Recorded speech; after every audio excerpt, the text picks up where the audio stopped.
Saat saya membaca buku Jaringan Rantai Kapitalisme Global, yang bukunya disarankan oleh salah seorang kawan online saya di Instagram, @filsafat_pemula, baru baca bab 1 saja sudah membuat saya teringat ucapan guru ekonomi saya waktu masih SMP.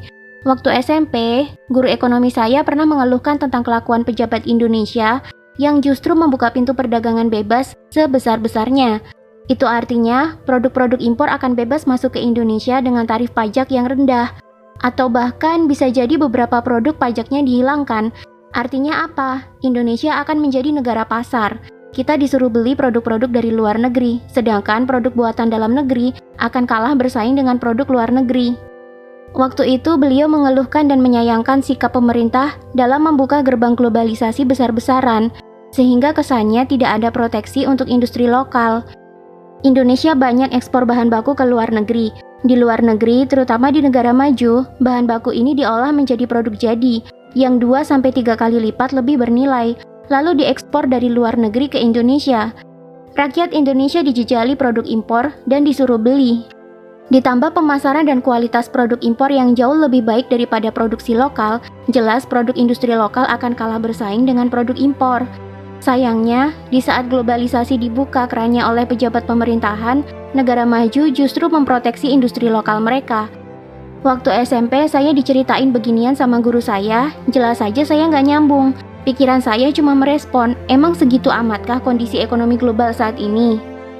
Nah, apalagi waktu itu guru saya juga sangat takut dengan kondisi SDM Indonesia yang masih kalah dengan negara maju.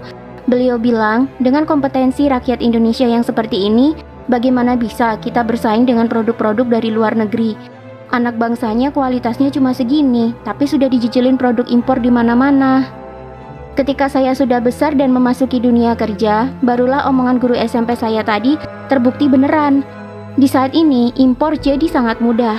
Masih mending, di era Jokowi, kebijakan impor agak diribetkan dengan menaikkan tarif bea cukai. Tapi tetap saja, walaupun tarif bea cukai naik, kalau kualitas dan kuantitas produk dalam negeri tidak ditingkatkan, masyarakat Indonesia tetap akan terjejali oleh produk impor negara maju yang kualitasnya bagus, dan beberapa negara seperti Cina malah memberikan harga produk yang murah. Coba kita flashback sedikit ke era setelah Perang Dunia Kedua. Masih ingatkah kalian siapa saja negara maju yang menjadi pentolan-pentolan Perang Dunia Kedua? Di blok sekutu ada Amerika Serikat, Belanda, Inggris, Uni Soviet, Prancis, dan Cina. Di blok poros ada Jepang, Jerman, dan Italia. Tahukah kalian apa persamaan dari setiap negara tersebut? Negara-negara ini adalah negara maju semua. Beberapa seperti Inggris, Jepang, dan Belanda malah terkenal sebagai negara penjajah di dunia. Mereka menguasai suatu negara baru kemudian mengeksploitasi negara tersebut habis-habisan untuk kepentingan bisnis. Setelah Perang Dunia Kedua berakhir, terbentuklah PBB yang katanya fungsinya adalah menjaga perdamaian dunia dan menjaga stabilitas politik dan ekonomi dunia. Tanpa kita sadari, ternyata yang menciptakan PBB ya pejabat-pejabat negara pentolan Perang Dunia Kedua sendiri. Pernah tidak kalian bertanya, kenapa gelar negara-negara maju justru kembali berputar-putar di sekitaran negara pentolan Perang Dunia Kedua saja? Kenapa negara dunia ketiga, negara bekas jajahan negara pentolan Perang Dunia Kedua, yang katanya kaya akan sumber daya alam dan sumber daya manusia justru malah tak bisa berkembang jadi negara maju? Memangnya orang-orang di negara dunia ketiga sebodoh itukah? Sampai nggak bisa kerja sendiri dan membuat negara mereka makmur menyalip negara-negara maju lain?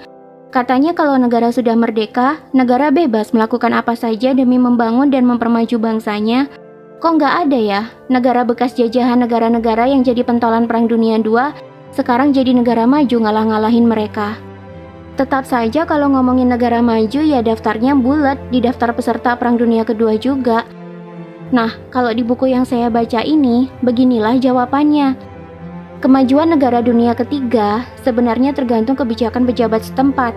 Sayang seribu sayang, globalisasi yang banyak digaungkan oleh pemimpin global, pengusaha global, dan PBB sekalipun, sepertinya hanya berlaku bagi negara dunia ketiga saja, negara bekas jajahan Perang Dunia Kedua.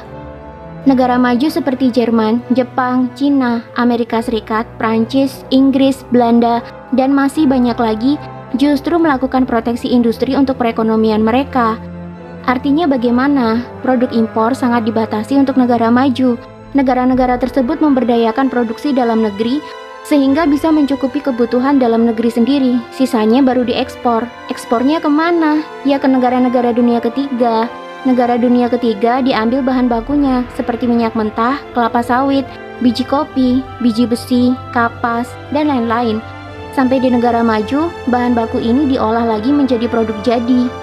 Jadilah produk seperti otomotif, permesinan, fashion, oli, komputer, dan masih banyak lagi dengan kualitas yang baik, yang tentu saja negara dunia ketiga tak akan mampu menguasai teknologi produksinya. Atau memang sengaja dibikin tidak tahu? Karena bagi negara maju, negara dunia ketiga adalah negara pasar dan buruh. Mereka bikin pabrik di Indonesia, ambil buruh dari Indonesia dengan harga murah, lalu produknya dijual lagi ke Indonesia. Jangan berharap Indonesia jadi negara produsen seperti layaknya negara-negara maju tersebut, karena justru pejabat sendirilah yang membuat keputusan dan undang-undang yang justru membuka keran globalisasi besar-besaran. Contohnya adalah UU Perindustrian yang disahkan tanggal 20 Desember 2013 silam. UU ini dianggap tidak punya arah kepada kemandirian industri lokal, tetapi hanya mengekor kembali kepada pasar bebas atau globalisasi dan jaringan rantai kapitalisme global. Elit-elit Indonesia yang komprador dan kapitalis birokrat hanya memikirkan kepentingan jangka pendek untuk meraup kekayaan dari negerinya, dan ini tentu saja mengorbankan nasib masa depan negara. Tahukah kamu, sebelum era Jokowi menjabat presiden, Indonesia ternyata telah menghapus 99% tarif impor dan pajak impor. Ini juga ternyata dilakukan oleh negara-negara ASEAN lainnya, sesama mantan jajahan negara kapitalis Perang Dunia Kedua. Dampaknya tentu saja sangat banyak negatifnya daripada positifnya. Akibatnya, negara berkembang yang kurang kuat industri dan ekonominya harus nurut-nurut saja menerima gempuran produk-produk negara maju yang bebas dipasarkan di situ.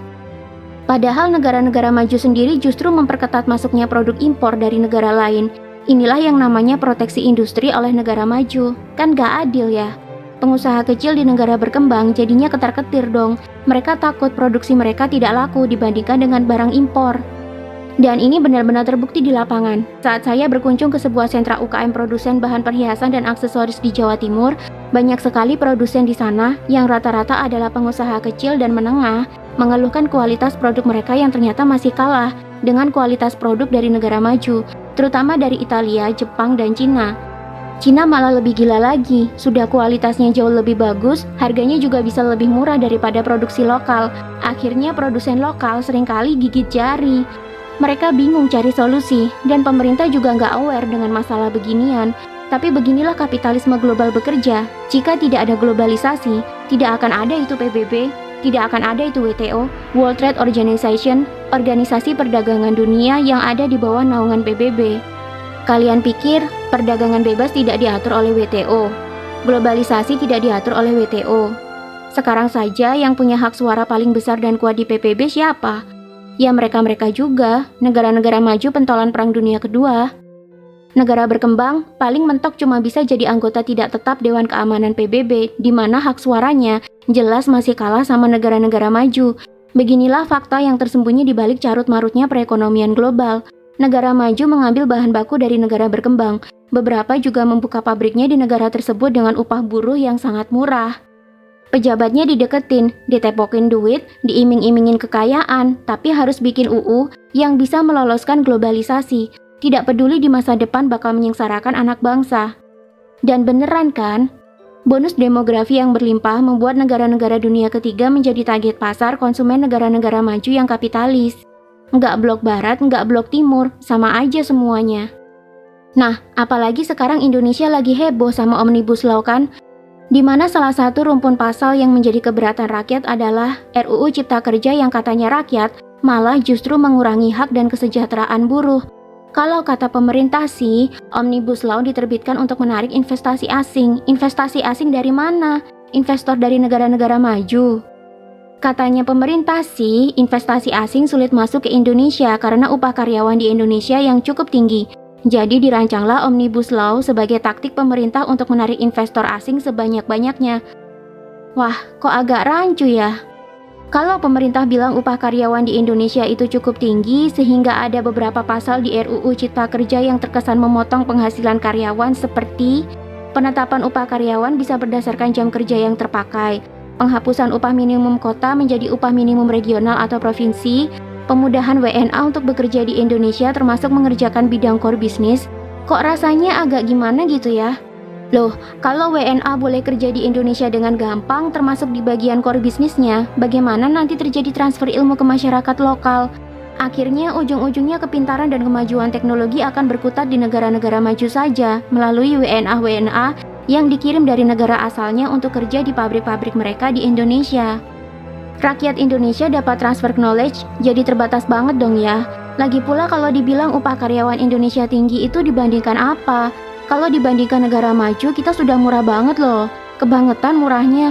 Contohnya nih ya, saya pernah ngobrol dengan bule dari Jerman yang mereka itu di sana kerja jadi karyawan atau staf kantoran biasa.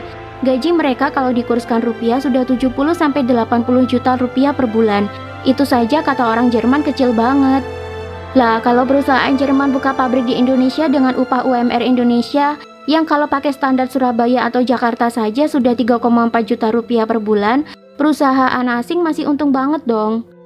Bandingkan dengan mereka buka pabrik di negara mereka sendiri, di mana mereka harus membayar gaji ratusan bahkan ribuan karyawannya dengan pengeluaran 70 juta rupiah per orang, dibandingkan dengan mereka buka pabrik di Indonesia dengan gaji UMR 3,4 juta rupiah per orang. Bukankah sudah hemat banyak banget? Apalagi kalau perusahaan asing mau mingkir buka pabrik di kabupaten seperti Nganjuk, Mojokerto, Magelang, dan masih banyak lagi, yang mana UMR-nya rata-rata masih 1 jutaan rupiah per orang. Makin untung lagi mereka. Terus mananya yang upah karyawan Indonesia tinggi? Masa iya buruh Indonesia harus ditekan-tekan lagi upahnya? Masa mau balik ke zaman Orde Baru, di mana buruh jadi miskin banget sampai cuma bisa ngekos di kosan berdinding triplek, ukuran 2x3 meter di kawasan kumuh kota besar? Di satu sisi, Omnibus Law memang menguntungkan pengusaha banget, karena perizinannya diperingkas dan dipercepat. Belum lagi, banyak dapat tax holiday yang tentunya bikin investor bakalan cepet keluarin duit untuk bikin usaha. Di satu sisi juga, ada pasal yang kayaknya harus dikaji ulang deh. Kalau tidak, investor asing bisa hura-hura, kita semakin jadi bangsa jongos yang hidupnya susah. Apakah ini yang disebut dalam buku yang saya baca itu, bahwa negara-negara dunia ketiga cenderung membuka keran globalisasi besar-besaran, sedangkan negara maju justru memproteksi negaranya habis-habisan? Nggak cuma soal produk impor saja, soal tenaga kerja juga begitu. Pernah coba cari kerja di negara maju? Nggak kebayangkan betapa sulitnya, dan banyak banget jaminan dan prosedur yang harus dilalui seorang WNA untuk kerja di negara maju seperti Amerika Serikat, Jepang, Cina, Inggris, Jerman, dan lain-lain. Sedangkan Indonesia malah keran untuk WNA kerja justru kesannya dari Omnibus Law malah dibuka selebar-lebarnya. Bagaimana menurut kalian?